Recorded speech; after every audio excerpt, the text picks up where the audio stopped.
Les Landes entre océan et forêt. C'est le thème de notre feuilleton tout au long de la semaine. Et épisode par épisode, vous allez tout découvrir. Je vous parlais tout à l'heure de cette forêt. Eh bien, la forêt, c'est le poumon des Landes. C'est ça, Nathalie ? Ah oui, épisode 1, on va s'intéresser à cette forêt qui fait face à l'Atlantique, cette forêt qui est née de la volonté de l'homme d'assainir et d'enrichir les sols de cette région. Tu l'as dit, Laurent, c'est Napoléon III en 1857 qui a ordonné le drainage et l'ensemencement de ces terres qui étaient extrêmement marécageuses. 50 ans plus tard, c'est la plus grande forêt artificielle occidentale d'Europe qui est née. Elle s'étend sur 3 départements. Elle est composée essentiellement de pins maritimes. Alors c'est vrai qu'elle offre toute l'année un cadre de balade absolument idéal parmi tous les sentiers. Et Arnaud, qui est agent ONF, qui l'entretient au quotidien, qui nous l'a fait découvrir, il l'aime tant, sa forêt. Il y a 150 ans, les Landes ressemblaient à ça. Une étendue marécageuse que même les plus téméraires n'osaient pas traverser.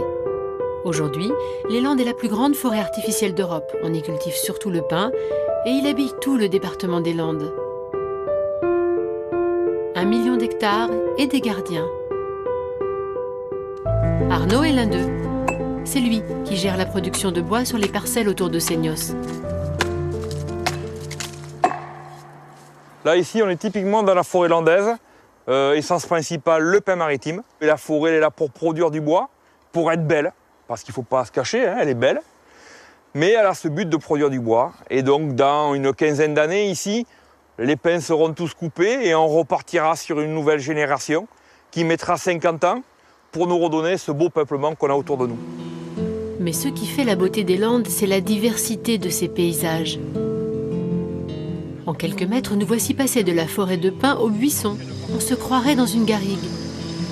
C'est dans cette parcelle qu'aujourd'hui Arnaud vient observer la pousse de la nouvelle génération de pins. Ici, l'homme n'a rien touché. C'est la nature qui se régénère toute seule. Et derrière le pin, c'est toute une biodiversité qui pousse en silence.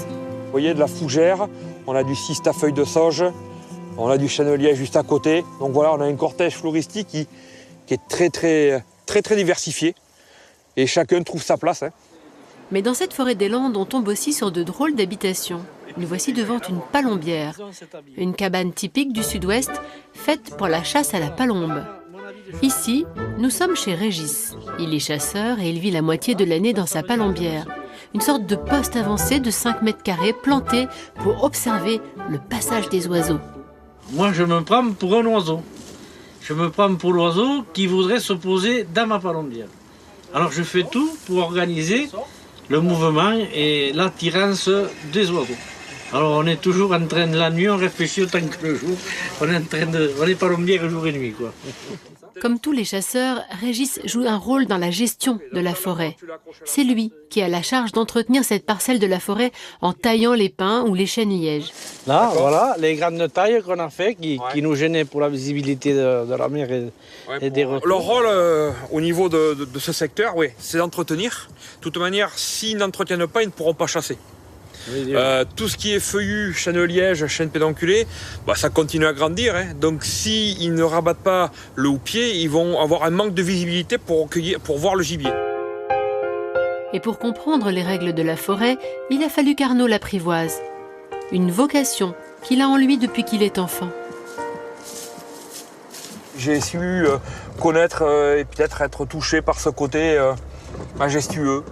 À chaque coin de chemin, on va voir un paysage différent. Plus de genêts d'un côté, plus de chênes, plus de fleurs de l'autre côté. Et puis, petit à petit, j'ai appris à connaître, j'ai appris à aimer. Et j'ai appris à la gérer, à savoir, à la pérenniser, à savoir amener cette forêt le plus longtemps possible, qu'elle soit la plus belle possible. Et il aime tellement sa forêt qu'il la fait visiter.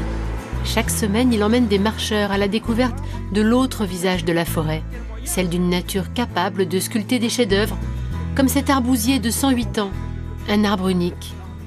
Nos marcheurs ne reviennent pas. Très surpris pour un arbousier. Même, c'est exceptionnel, même pour d'autres arbres, de voir des torsades comme ça, mais pour un arbousier, alors là... Pour un arbousier, c'est exceptionnel. Arnaud a passé son regard des centaines de fois sur cet arbre et il reste toujours ébahi. 17 ans que je suis en poste ici, et c'est vrai que cet arbre-là, je le connais depuis mon début, et je le vois qui est toujours vivace, vivant, qui se bat toujours, et qui a des formes vraiment exceptionnelles, torsadées. On voit qu'il a souffert, mais il est toujours là. Mais pour préserver une telle beauté, l'homme a dû bâtir une forteresse naturelle, une dune de sable qui protège les pins du vent et des inondations. Car de l'autre côté de la dune, à seulement 100 mètres, c'est l'océan Atlantique. Littoral et forêt dans les Landes, tout est lié. Il faut penser que quand on avait commencé à reboiser la forêt landaise, plus on s'est rapproché de la côte, plus nos petits pins plantés étaient ensablés ou séchés par le sel. Donc l'homme a eu l'idée un jour de dire on va créer un rempart entre le sable de la mer et nos plantations. Et il avait pour but de protéger la forêt qu'on a derrière. Sans ça, on aurait une forêt trémitée, côté est, avec tout un secteur qui est environ sur 1,5 km, serait d'une végétation rase, sans vraiment pin, puisqu'il n'aurait pas supporté le contact du sable et du sel journalièrement. Cette dune n'est donc pas naturelle, elle est l'œuvre de l'homme. D'habitude, la dune est une cité interdite. Mais Arnaud amène ses groupes jusqu'ici pour marquer les esprits sur le danger de l'ensablement pour l'écosystème local. Et ça marche. Vraiment, c'est très, très, très beau. Et je comprends maintenant le problème qui peut se poser au point de vue ensablement. Et je pense que je vais amener du monde pour découvrir ce que c'est la dune et les problèmes que ça peut poser. Arnaud a gagné son pari. Après une marche aussi instructive, chacun réalise à quel point la préservation du littoral est une priorité. La condition sine qua non pour que la forêt des Landes reste l'une des plus belles forêts d'Europe. C'est quand même assez exceptionnel, hein, cette plus grande forêt artificielle occidentale. Elle est magnifique et on a vu, j'aimerais qu'on revienne sur les dunes qui protègent la forêt parce que on sait que le vent, les vents dominants qui sont à l'est, hein, et puis le sel, ça dessèche les arbres. Et c'est très intéressant ce que les humains ont construit, cette dune.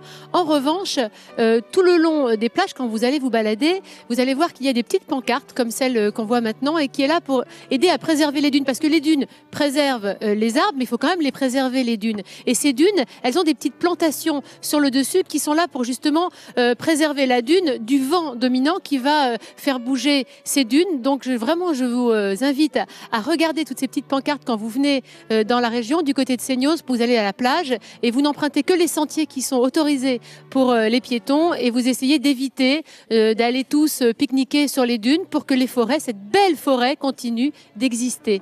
Absolument, ces dunes, c'est des graminées qu'on y plante, hein, des chardons bleuets, des immortels. Tout un écosystème. Ouais, des fleurs de dune, Ouais. des chatons, comme on dit, on trouve ça sur toutes les Chatons. dunes et c'est vrai que ça les préserve. Merci, mademoiselle Nathalie. Tu viens goûter avec nous le plat dans un petit poulet avec poêlée. la graisse d'oie et le piment. Ah bah, viens vite.